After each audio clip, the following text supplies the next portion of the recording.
the 2021 draft.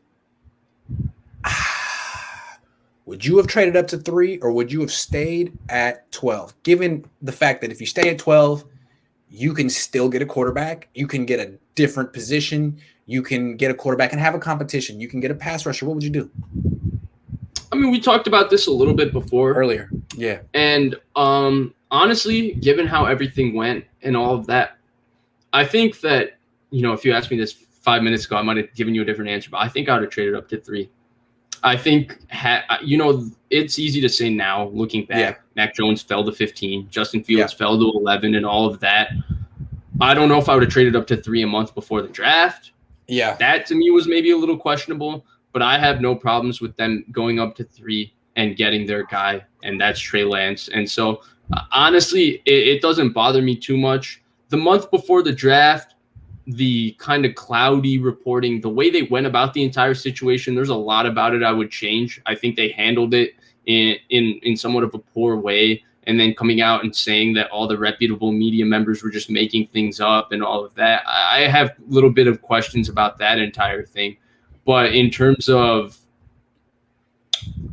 going up to 3 and getting the quarterback they like, don't really have a problem with it, especially if they feel that good about Trey Lance, Kyle Shanahan, and John Lynch. At the end of the day, I don't have too much of a problem with. I had a problem maybe with more the way the entire situation was handled a month before the draft. Not really sure who it is. Opportunity to scout a couple of guys. We like 2 of them. We like 5 of them. We like this. We like that. We do this. We do that. And then doing all of that, I didn't particularly prefer that. But in terms of trading up and getting the guy, don't really have a problem with it. Yeah, and when they did it, I was like, man, like he might be worth the number 3 pick, but there's no way he's going to be worth 3 first-round picks. It's just too much. But the more I watch him and the more I think about it, it's like, man, if he is a good quarterback, an excellent quarterback, and you have him on a rookie deal, then he is worth those picks. I mean, that's what Kyle said. I mean, if Jalen Ramsey is worth the picks, if Jamal Adams is worth the picks, then a good young quarterback on a rookie deal is certainly worth the pick. So it's a gamble.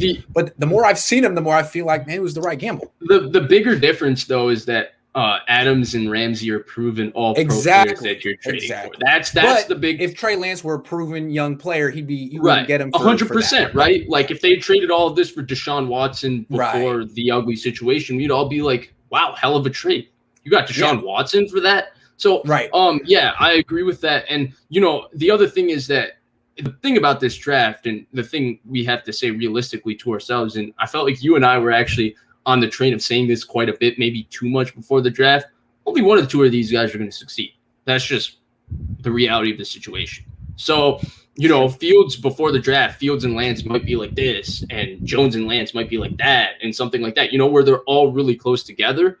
But that margin of if Lance, in your opinion, is better than those 2 guys, even if that margin is minimal, that margin is going to make a difference over the long run, because the avenue of success is small for most of these guys. And this draft, in terms of statistics, becomes even more of a difficult draft for the other 4 guys, because there's one guy that feels like statistically like he can't fail in Trevor Lawrence. Like these guys usually don't, like the Elways, the Lucks, the guys that are hyped like this just don't typically fail. So, well, the interesting thing though is like before the draft, we were talking about this a lot, that everyone likes all these quarterbacks. The reality is only a couple of them probably are going to work out, but it's impossible to predict before the draft because you don't know where they're going to end up. And now, like if Trey Lance ended up on the Bears and Justin Fields ended up on the Niners, you look at them differently, right? Exactly. So Trey Lance, the fact that he's here gives him the best chance possible. You would think. 100%. But even then, that margin, if you evaluate them as individual players within your system, I still think that it means a lot. So, yeah. 49ers Ultimate Report says, you and Vish made me support and like Jimmy G. Damn. Sorry. I apologize. I didn't mean to do that. That's you should probably go to a doctor for that. You should get that checked. Brian says, Stafford is 33 years old with an injury history as well, and not a lot of years left. Plus, the Niners are 60-40 run-pass offense. I mean, look, he's just saying you know what you got in Stafford. He's not too expensive.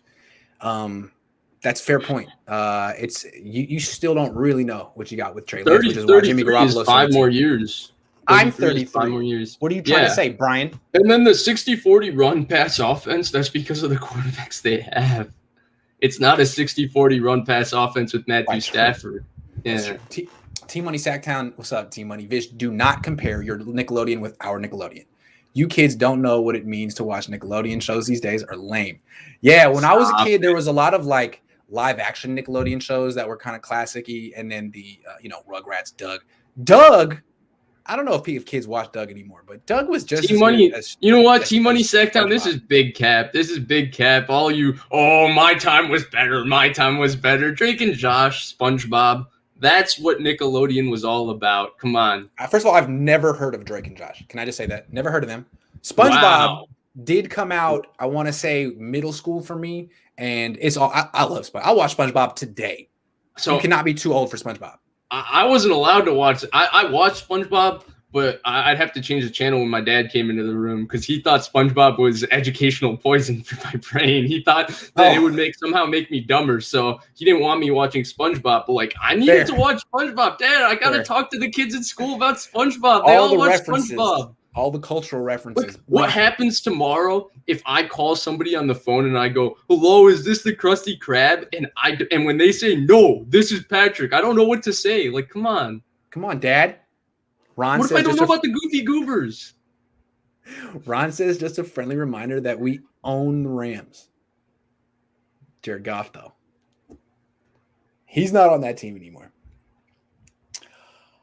Okay, I need to go watch some Nickelodeon. This has been a really good show, educational. I thought it was fun to really put 2 more rings in the 49ers pantheon. They're now 7-time Super Bowl winner, and that was just something we did. We knocked out on a Tuesday afternoon. So you're welcome. Do you mind if I respond to something real quick? Yes. 4D9R says, Vish, Matthew Stafford never made the Rams good. Jimmy made the 2016 Niners 2-14, 13-3. If you're going by that logic, Matthew Stafford was drafted by the 0-16 Lions. They made the playoffs. In 2009, they were the 0-16 Lions. They made the playoffs in 2011 with Jim Schwartz as their coach. That is true. So, and they couldn't run the football. Matthew Stafford threw for 5,000 yards that season. That is true. That is true. Vish, great show. Thank you very much. I want to come back to the beginning. Vish laid it out why there is no quarterback competition. Go back and watch it if you haven't already. It's very interesting.